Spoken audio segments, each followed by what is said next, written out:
I'm thrilled to welcome the Prime Minister of India, my friend, Narendra Modi, back to the White House. We spent a lot of time here and a lot of time in India, and he's a very special man.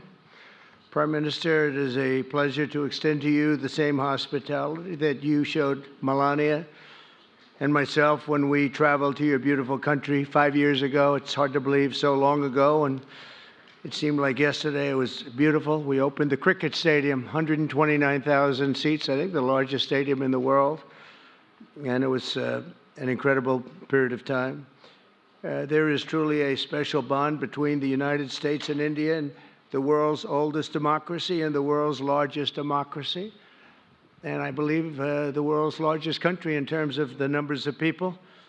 And today, the Prime Minister and I are announcing a framework to strengthen those ties even further economically, and the U.S.-India Compact for the 21st century is a historic initiative that will deepen every aspect of our partnership and our friendship.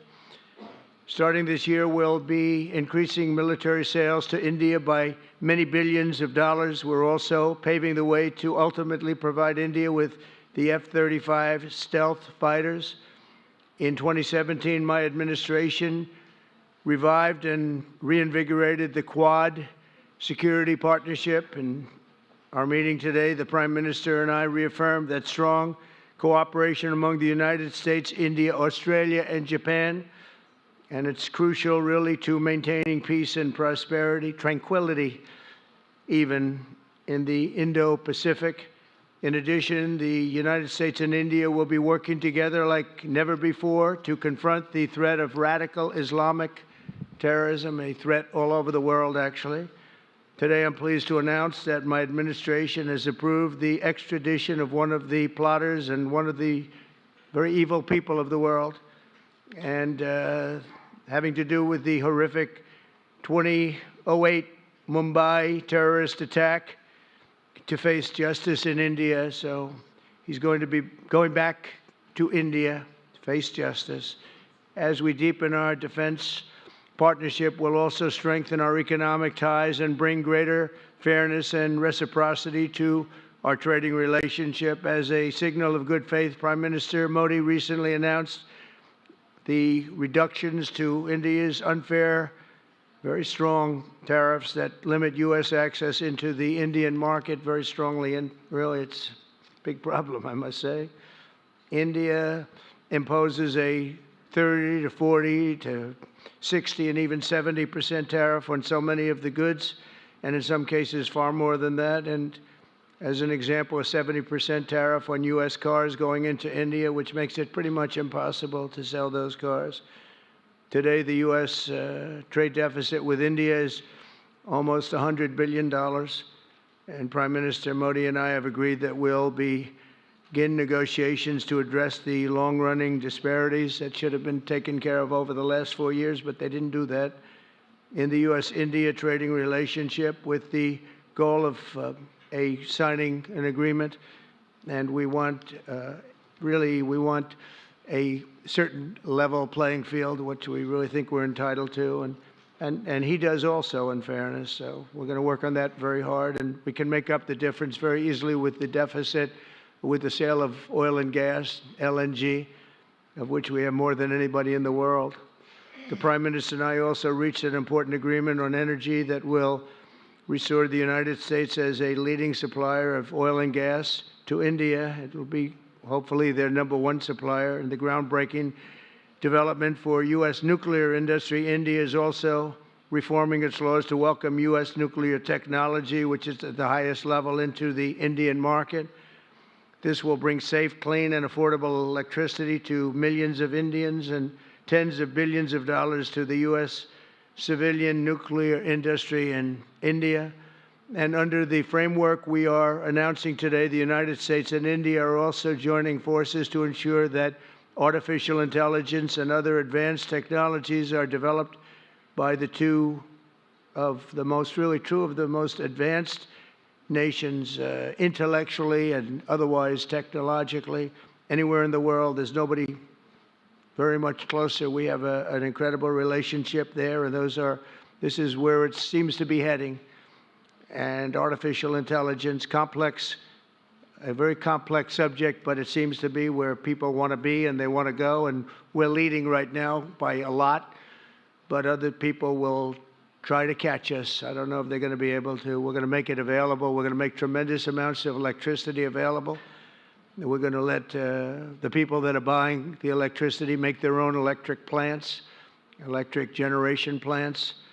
And we've never done this in our country, but we're going to get it done very quickly. Lee Zeldin and his group are going to get the approvals in very rapid form.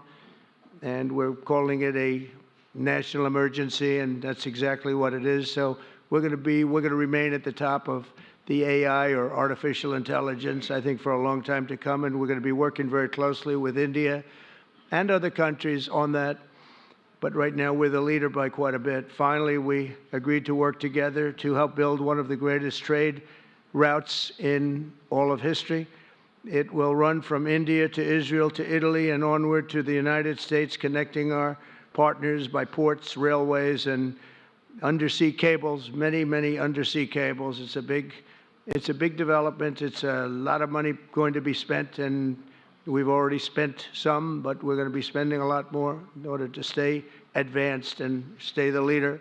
I'm pleased to report that with today's announcements, the friendship between the United States and India is the strongest I believe it's ever been. I think our relationship is the best it's ever been between two leaders of the two countries, and it's an honor to say that. I'd like to now invite the Prime Minister to say a few words, and then we'll take some questions, and we appreciate you all being here. Thank you very much.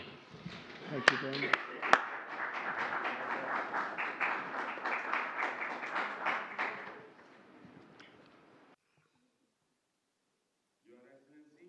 Your Excellency, President Trump, delegates of both countries, friends from the media, Namaskar. I would like to, first of all, express my heartfelt gratitude to my dear friend, President Trump, for the grand welcome and hospitality accorded to me.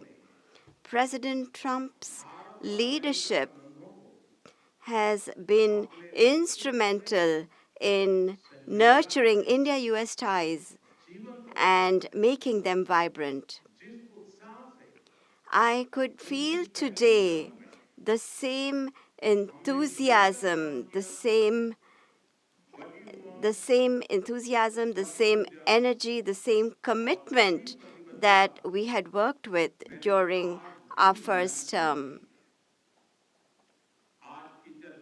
Our discussions today highlighted our pride in our accomplishments during his first term, the deep mutual trust that we share, and also the resolve to attain new goals. We also agreed that the partnership and cooperation between India and the US can shape a better world.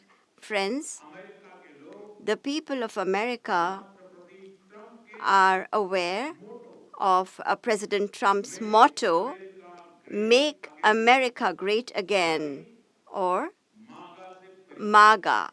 The people of America are well aware of it. The people of India, too,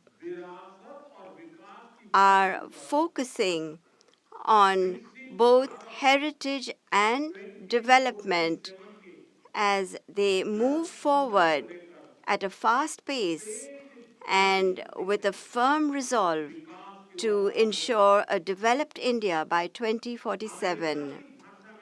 If I were to say this, borrowing an expression from America, our vision for a developed India is to make India great again, or MEGA. When America and India work together, that is, when it's MAGA plus MEGA, it becomes mega, a mega partnership for prosperity. And it is this mega spirit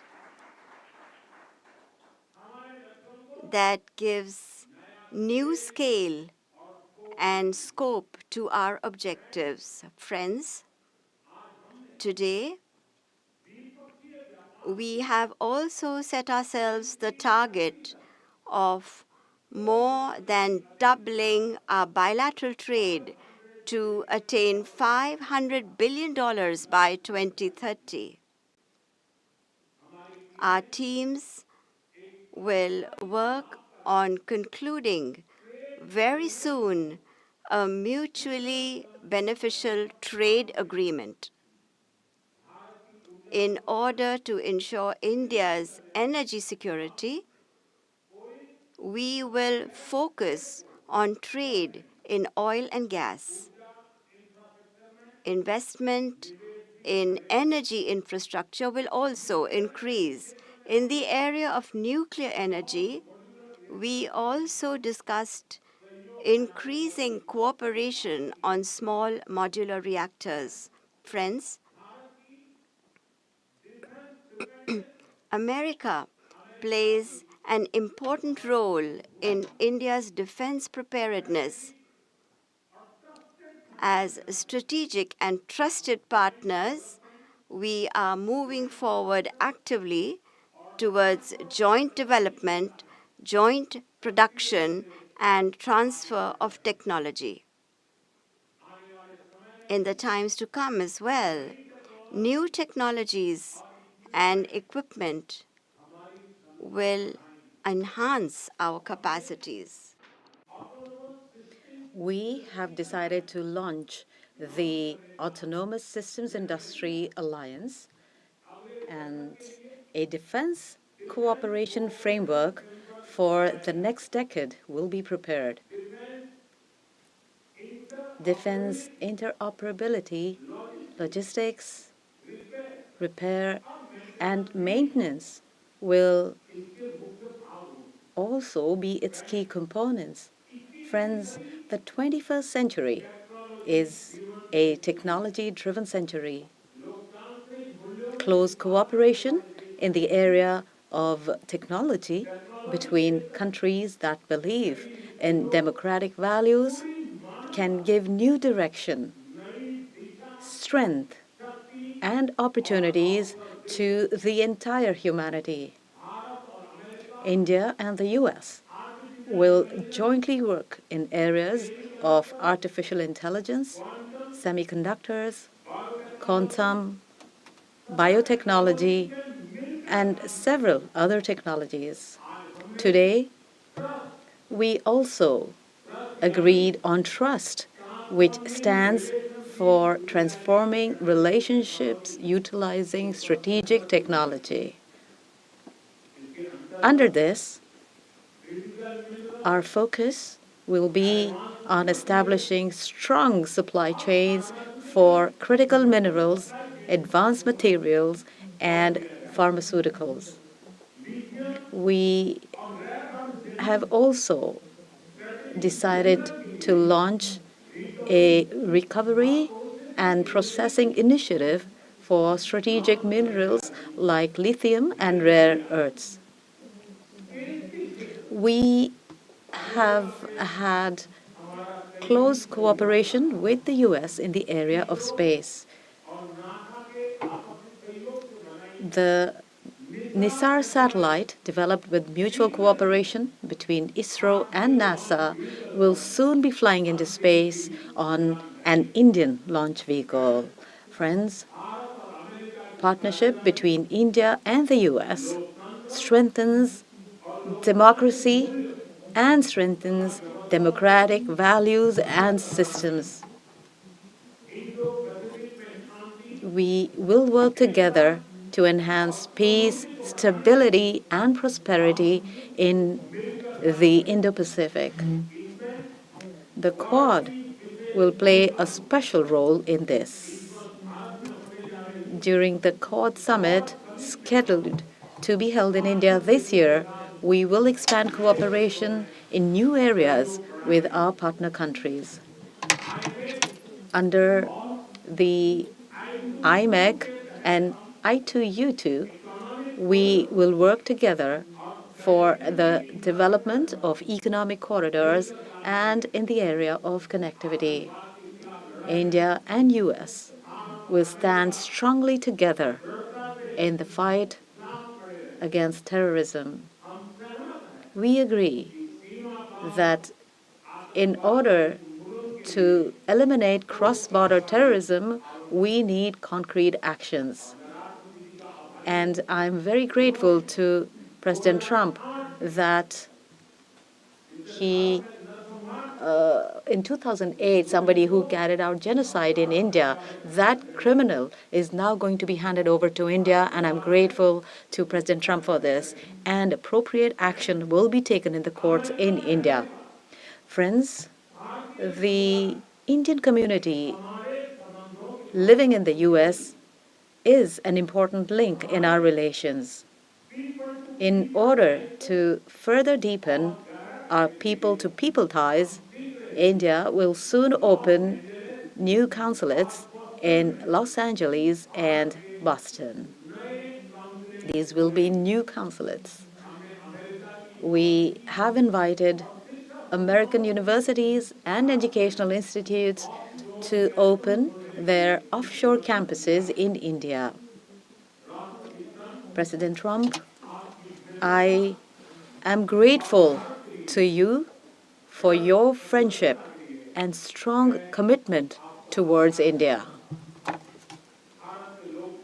The people of India still fondly remember your visit in 2020 and hope that President Trump will come and visit them again.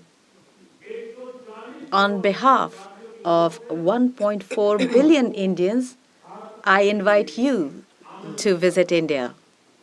Thank you. Thank you very much. Thank you. Thank you very much. Okay. Beautiful. Okay, thank you very much. That was excellent. We'll do a few questions, please. Please, go ahead. Please, go ahead. Yeah. Yeah, blue shirt. Thank you, Mr. President. People in India will naturally welcome your decision to extradite Thakur Rana to India back home.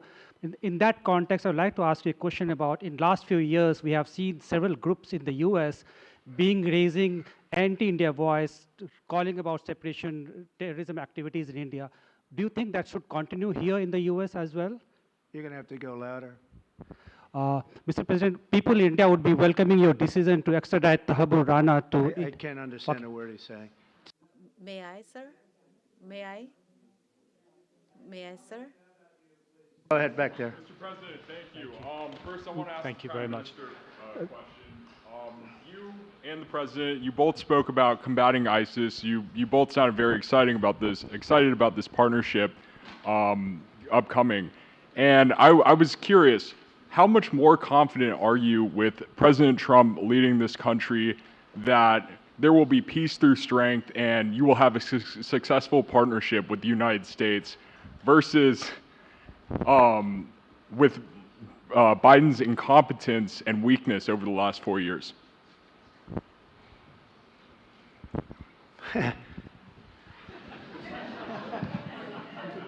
That's your question, but I'll answer it. I agree with you. Yeah, gross incompetence. We're going to have a fantastic relationship, and it has been. Look, the whole world's been set back over the last 4 years by the weakness of the United States, the weak leadership of the United States. But I think we've taken care of it in just 3 weeks. It seems to me that even some of the media that we wouldn't prefer has been writing that this is a much different country right now, that the world has a light over it, not only our country, but the whole world. The Prime Minister told me that before, too, even over India. The world has a light. They need the United States to be strong and powerful, but good. And I think that's happened, and I think it's happened in a very short period of time. But I will tell you, we're going to have a fantastic relationship, and it'll make both countries much stronger.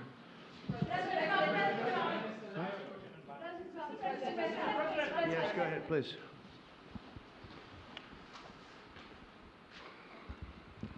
Okay, Geeta Mohan from India Today, sir. I'll just take my colleague Lalit Jha's question forward because you can Okay, understand. fine. The question is about the fact that you've decided to extradite Tahavar Rana. Thank you so much. India has been waiting to have him back in India to bring him to justice. But there are many other elements in the United States of America, particularly Khalistani separatists who've been working against Indian interests. How is the United States of America going to cooperate on that front with India? There have been allegations that have been leveled against Indian agencies by the Biden administration. Are you going to relook that with Tulsi Gabbard as DNI now? Well, I don't think India had a very good relationship with the Biden administration. Biden, they wouldn't sell them oil and gas, which is rather hard to believe because, it's a good thing to do. And a lot of things happened that weren't very appropriate, I thought, between India and the administration, the Biden administration. But as you said, we're giving a very violent man, it seems to me. I mean, I don't know that he's been convicted yet or will be, but let's assume he's a pretty violent person. We're giving him back to India immediately. And there are more to follow because we have quite a few requests. So we work with India on crime. And we want to make it good for India, and it's very important. So that kind of a relationship is very important to us. Okay? Go ahead, please. Go ahead. Thank you. Mr. President, you've repeatedly called India a big abuser of trade and said it is really difficult to do business in India because of tariffs. You announced reciprocal tariffs today. I am hoping you can speak about what kind of reciprocal tariffs India can expect. Are you willing to make any concessions? And how can India head off these tariffs? I also have one for the Prime Minister. Well, India's been, to us, just about the highest tariffed nation anywhere in the world. They've been very strong on tariffs, and I don't blame them necessarily, but it's a different way of doing business. It's very hard to sell into India because they have trade barriers, very strong tariffs. We are right now a reciprocal nation. We are going to, if it's India or if it's somebody else with low tariffs, we're going to have the same. We're going to have whatever India charges, we're charging them. Whatever another country charges, we're charging them. So it's called reciprocal, which I think is a very fair way. We didn't have that. I was going to do that in my other term, and we had the greatest economy ever in the world. There's never been an economy like we had, and then we got hit with COVID. We had to focus on that, and I wasn't really in the mood to be putting it on Italy and Spain and France and India, frankly, and a lot of other countries because the world was very troubled until we got rid of that nightmare. But we had the strongest economy anywhere in the world during that fairly long period of time during my first term, as you know, and we didn't do the tariffs. We would have done the reciprocal tariffs, but we decided, and I decided, I think on a human basis, on a humane basis, not to do them because of the fact that there was such suffering all over the world. The last thing we needed to talk about is trade problems. But now we do. We're doing, we see a tremendous future for our country, but we felt that now it's finally time after 45 or 50 years of abuse that we will do, and this isn't India, this is among a lot of nations. The European Union is very difficult for us, very, very difficult. They tax our companies at levels that nobody's ever seen before. They take advantage of a lot of things, so we're not happy about that. China, of course, is terrible, and we've never taken in 10 cents until I was president. We've taken in hundreds of billions of dollars from China since I've been president in first term and now. And we have to do that just as a mechanism of fairness. And that's what I've done. And so we are being reciprocal with India. Whatever India charges, we charge them. So frankly, it no longer matters to us that much what they charge, because whatever they charge, I had discussions with India in the first term about the fact that their tariffs were very high, and I was unable to get a concession. So we're just going to do it the easy way, and we're just going to say whatever you charge, we charge. And I think that's fair for the people of the United States, and I think it's actually fair for India. Okay? To make any concessions, sir? Are you willing to make any concessions, sir? Any concessions? Go ahead, please. Ask to the A Prime question Minister, for the please. Prime Minister, please. Ask to the Prime Minister, please. Yes. Sorry. Yoshita Singh with Press Trust of India. Prime Minister, thank you, Mr. President. Prime Minister, the US is giving a lot of push to curb illegal immigration, and India has been cooperating on this issue. How does India see this issue in the larger context? Thank you. I don't think this is a question that is about India only, but even globally, you can talk about this issue. And we are of the opinion that anybody who enters another country illegally, they have absolutely no right to be in that country. And as far as India and the US is concerned, we have always been of the same opinion, and that is that any verified Indian who is in the US illegally, we are fully prepared to take them back to India. However, it doesn't stop there. These are children of very ordinary families, and they are lured by big dreams and big promises. A lot of them are brought in without them knowing about why they're going to a country. And in fact, they are connected with a human trafficking system, and we have to make sure that we fight against this system.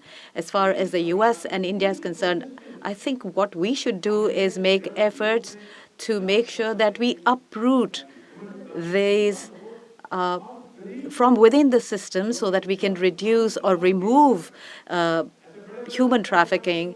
And basically, the young, vulnerable, poor people of India are fooled into coming over as illegal immigrants. And our bigger fight actually is against this ecosystem or this system that encourages such gangs to thrive. And I can tell you that India will completely support your endeavor in achieving this. Thank you, Mr. President. The question for the Prime Minister Modi first, if I may.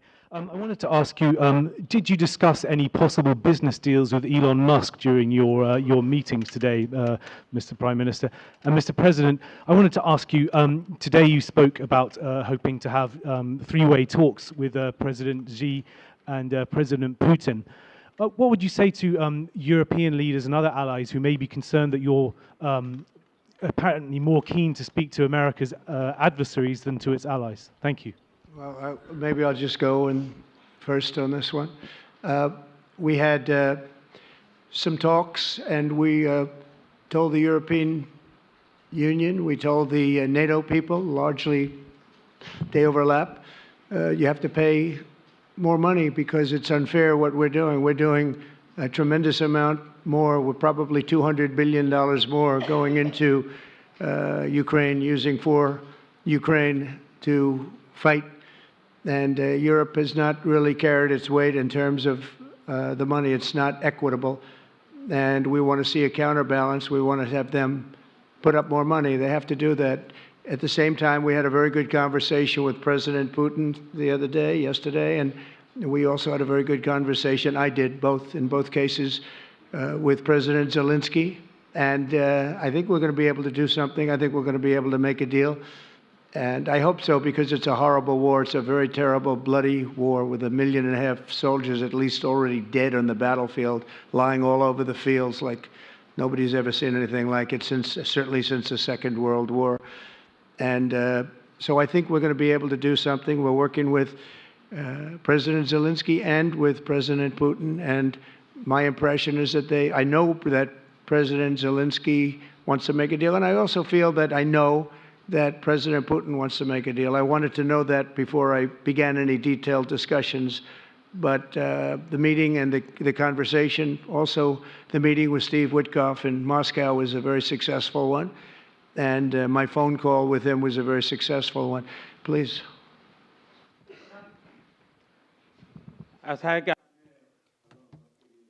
You asked a question regarding Elon Musk. I have known him for a very long time. I was not even a prime minister at the time when I first met him. I was chief minister. And today he came to meet me along with all his family, with his children.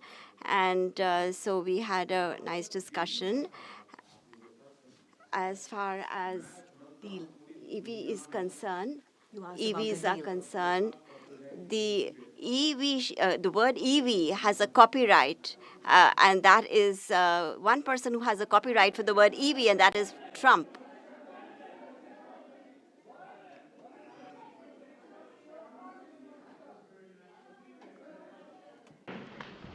Thank you, Mr. President. Can I ask whether you discussed at all today the case of Gautam Adani, who's one of the wealthiest men in Asia and perceived as an ally of Prime Minister Modi? Prime Minister Modi, have you asked the President to take action on that case? Thank you. Firstly, India is a democratic country, and our culture and our thought philosophy is Vasudhaiva Kutumbakam, which basically means that the entire world is a family. Every Indian is my own family member. And when it comes to such personal matters, leaders of two countries will not get together on that topic and discuss anything on an individual matter. Go ahead, please. Yeah, please. Sir, go ahead, please. Yes. Thank you, Mr. President. Thank you, Mr. Prime Minister. I have a question for you as well. But, Mr. President, you have suggested, with regards to the Russia-Ukraine war, you've suggested several things that Ukraine should give up. The idea of NATO membership, territory that was seized back in 2014 by Russia. What should Russia give up? Russia has gotten themselves into something that I think they wish they didn't. If I were president, it would not have happened. Absolutely would not have happened. And it didn't happen for 4 years. If you look at what has taken place under President Bush, they lost a lot. Under President Obama, they lost Crimea.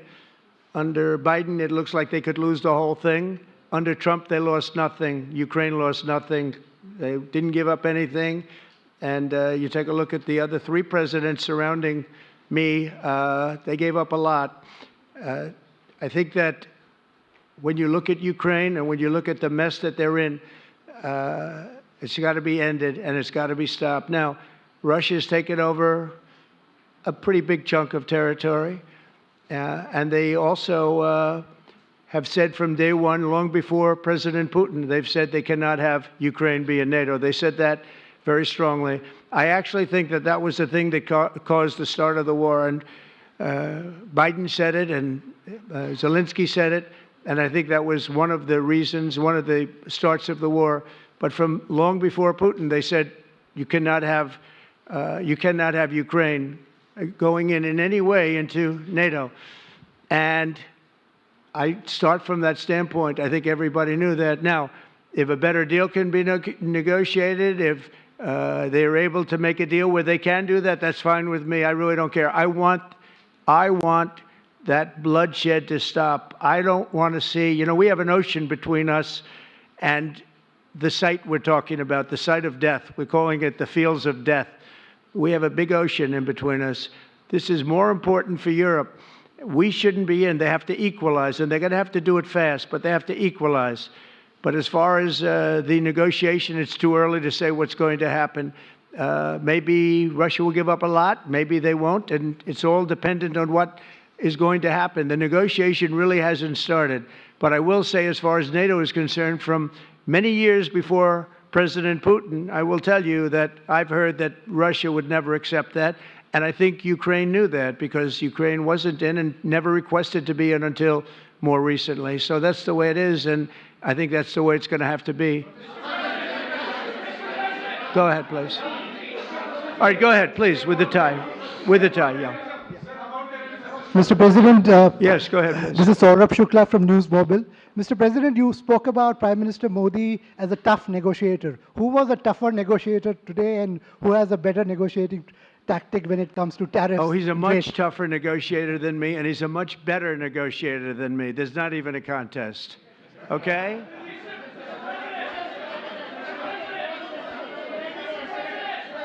Yeah, go ahead, please. Go ahead. Go ahead. Reena Bhardwaj from ANI. How do you see this relationship between India and the United States to counter China? And what is your vision when it comes to India, brokering peace in the Ukraine and Russia conflict? Well, I think we're going to have a very good relationship with China. I got along with President Xi very well until COVID. That was a bridge too far. But until then, I got along with President Xi very, very well. We were very close as leaders go. I don't want to be naive, but as leaders go, I think we were very close. And I think that China is a very important player in the world. I think they can help us get this war over with Ukraine and Russia. And I look at India, I do see the skirmishes on the border, which are quite vicious, and I guess they continue to go on. If I could be of help, I'd love to help because that should be stopped. That's been going on for a long time, and it's quite violent. It's quite violent, but I would hope that China and India and Russia and U.S. and all of us can get along. It's very important. The power of weaponry today is, and not only nuclear, but nuclear in particular, the power of weaponry is very important. I said before that I had very constructive talks in my first term with President Putin about the denuclearization of the two countries, and then we were going to go to China after we worked some kind of a deal. And we, at the confines of a deal, I thought he really wanted to do it, so did I, denuclearize. And it's such a beautiful term when you think about it. In other words, to bring it down, because the power of those weapons is too great. And I did speak to President Xi about that, and I was getting also a very good response. He's building a very strong nuclear power. He's not very close to Russia or the United States right now, but he will be soon. I mean, he'll catch up over the period of 4 or 5 years, they say. But it would be a great thing if we could, on a military basis. We're going to spend this year $915 billion on military. Russia, without the war, was spending close to 100, but with the war, I can't tell you what they're spending, but they're spending a lot. And China is spending $400 and $450 billion. We're over $900 billion. And I said, it doesn't really make sense, does it? We're spending the money against each other, and we could spend that money for better purpose if we got along. And I'll tell you, I think that something like that will happen. First, when I left, as you know, 4 years ago, we didn't have Israel and the Middle East. We didn't have October 7th, a disaster, the disaster. Nothing was happening. Iran was not going to do anything because Iran did not have much money at that point. They were broke. They were totally broke. They didn't have money for Hamas or for Hezbollah. And you didn't have Russia with Ukraine, and that would never have happened. But now I come back and the whole world is on fire, so I have to put out the fires. But after I put out the fires, I'm going to meet with China and I'm going to meet with Russia, and we're going to see if we can de-escalate, if we can bring it down military, especially as it pertains to nuclear. Please.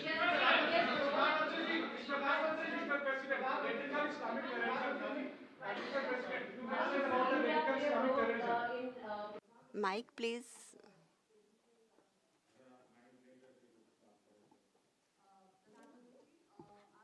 Prime Minister, how do you see India's role? You have had discussions with President Trump about de-escalating the conflict in Russia and Ukraine. As you know, I have been in constant contact with both Russia and Ukraine. I have also visited both countries. And many people are mistaken and they feel that India is neutral. I would like to clarify, India is not neutral. We have taken a side, and we have taken the side of peace. And it is based on this principle of ours that in the presence of President Putin, I clearly said in front of the media that this is not the era of war. And even today, it is my conviction that solutions cannot be found on the battlefield. Ultimately, you have to come to the negotiating table, and India has constantly made efforts that there are talks that take place where both parties are present. It is only then that we will find a solution. The efforts being made by President Trump, I support them, I welcome them, and I would like that President Trump is successful as soon as possible so that the world is on the path to peace once again.